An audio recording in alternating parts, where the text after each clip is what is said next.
There's not a day that goes by that I don't look at him in complete awe. This morning, for the first time, Kari Hoffmann and her 8-year-old son Landon are speaking about the day that changed their lives forever. A 5-year-old boy is fighting for his life this morning after a stranger threw him from a balcony. When your friends ask you about what happened to you, what do you tell them?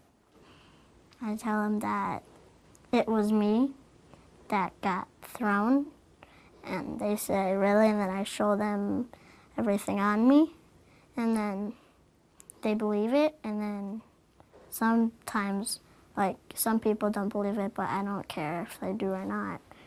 I just care that lots of people do care about me, and I care about them too. A stranger came up and was whispering to these two little boys. It happened in a blink of an eye. He snatched them and ran, and I was just frozen. Like, what? You can't react? It happened so fast, and then I screamed no after he was already thrown.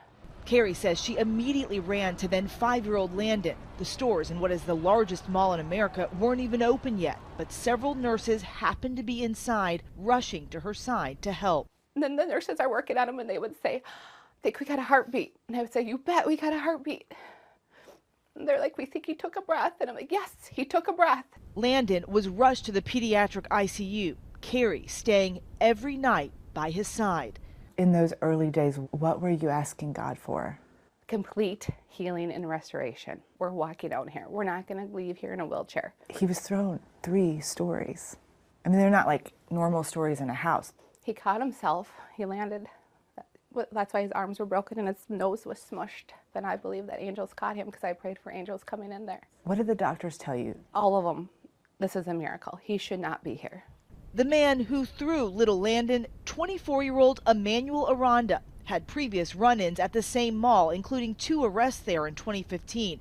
Aranda was sentenced to 19 years behind bars after pleading guilty to first-degree attempted murder in 2019. The prosecutor reading the family's statement at his sentencing. I refuse to be full of anger and hatred. I refuse to let you take my joy. My sweet, precious baby, my amazing gift from God is going to be okay. You say you forgive him. And I think that's something that's really hard for a lot of people to understand. Yes, and I don't believe that forgiveness is a feeling. I think it's a decision that you have to make, and I needed to remove him from my mind. I was in the mode of, we're healing Landon, Landon's living. This has nothing to do with that man. In 2021, the family filed a lawsuit against the mall. At the time, they say Landon's medical bills totaled more than $1.7 million. That suit has since been settled in a confidential agreement. The Mall of America now working with the family to improve safety, saying in a statement they are jointly pursuing policy changes to existing trespass limits for violent criminals so as to give greater ability to preclude such persons from their premises. Landon spent 4 months hospitalized, 2 broken arms, a broken leg, facial fractures, and a brain injury. You're in there just trying to complete your daily task of we're healing this now.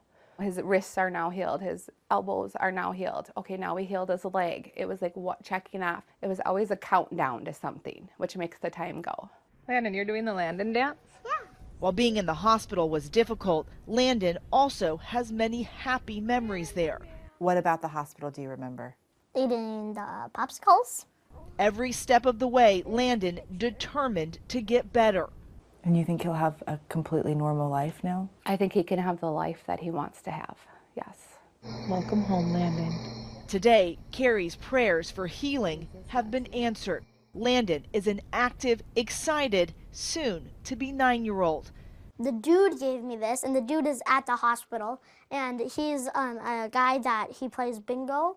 He loves his cat, Joy, and playing hockey. I'm going around these, and then you get the puck, and then you score. Now, nearly 3.5 years later, this family filled with gratitude. These journals from those many tough nights, and this scrapbook, a record of what they have been through. I'm so thankful for breath, for life, for heartbeats. It's just, you take those things for granted until they almost got taken away from you.